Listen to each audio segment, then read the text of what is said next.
26 UT. I discovered your channel 6 months to a year ago and have been loving it. I am a Mormon who is physically in but mentally out. Husband is still very in, and we have small children, and I haven't quite figured out what to do about it. It causes me a lot of stress and pain because I love him and them so much. You understand, no doubt.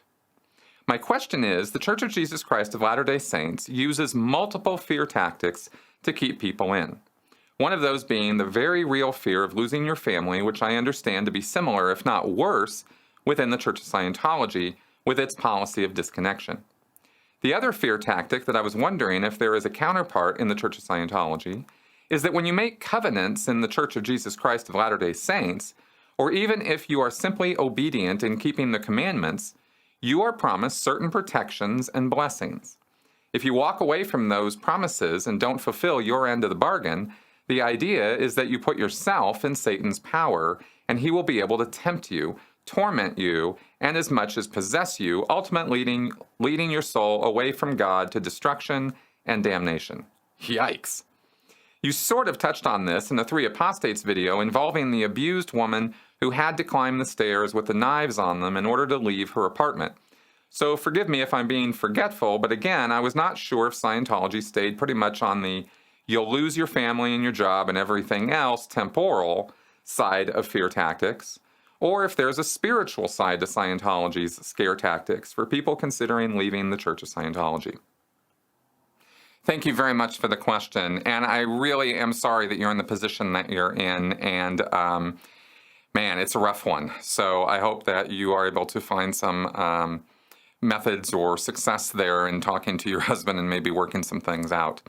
As far as your question goes, though, it's a great question. So let's take a look at that.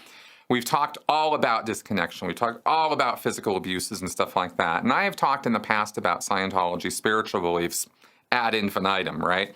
But as far as the threat to leaving, okay, well, let's take a look at that. So what happens if you're a Scientologist and you're in the mindset of a Scientologist and you start thinking that you want to leave or you don't want to be part of this anymore, or maybe this isn't really what you thought it was supposed to be, and you start having all these doubts? Well, what's the threat assessment there?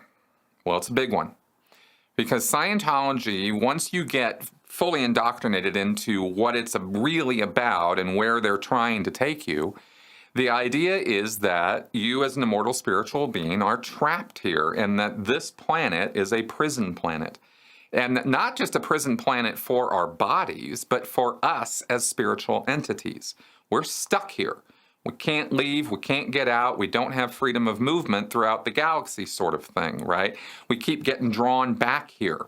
I mean, Hubbard talks about doing processes where, you know, you go out and explore Mars and Jupiter and put yourself in the sun and go here and all go there, but at the end of the session, you're right back here in your body, right?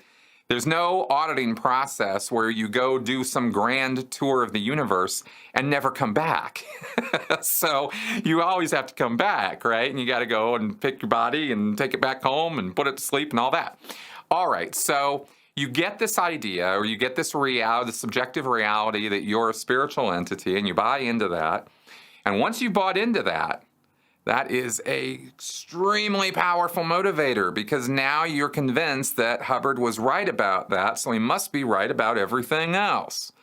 We're pretty stupid in the way we come to conclusions about stuff. And generally speaking, when we want to believe in something, we only need one instance of it working, or one instance of it being the right thing, or agreeing with us somehow, and we'll buy the whole package. We'll take it all. Bring it. Yeah, okay, good, right?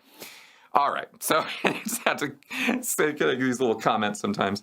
All right, so if you're going to start thinking about leaving now, then what that immediately does is it threatens your entire future forever. Because you've bought into this idea as a Scientologist, and I'm going to assume from the text of this question that you have really fully bought into it. This is not some guy who just walked in and is kind of wondering what's happening. This is somebody who's been around for a while.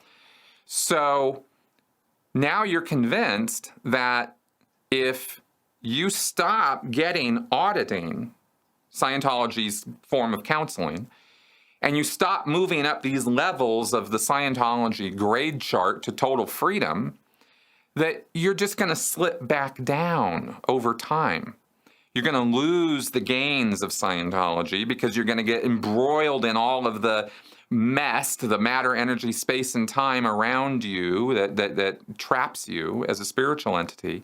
And you're going to get stuck here, and you're going to be trapped, and you're going to get right back into that same endless cycle of death and birth and death and birth.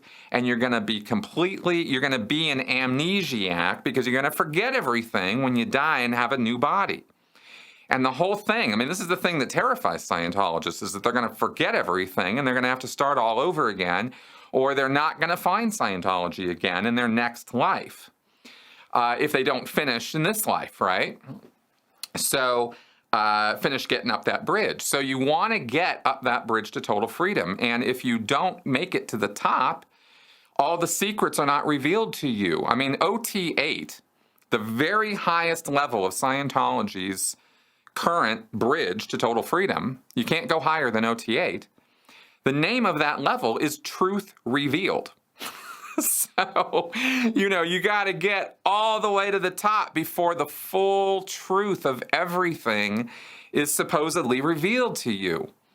So you lose all of that. You lose any possibility of getting that, of attaining that. And as a Scientologist, your view is that the people on the internet and independent Scientologists who also deliver Scientology or talk about this stuff are a bunch of squirrels. They're people who are altering Scientology. They left. They're bad people. They've done bad things, according to Hubbard's dogma. So they can't be trusted. So it's not like you can leave the official church and then find all the goods outside of the church, that you can't believe any of those guys. They're not trustworthy, right? They're the bad guys. So you would feel like you were just stuck and you didn't have any hope at all, and it was all just going to be, you're just going to hell in a handbasket, right?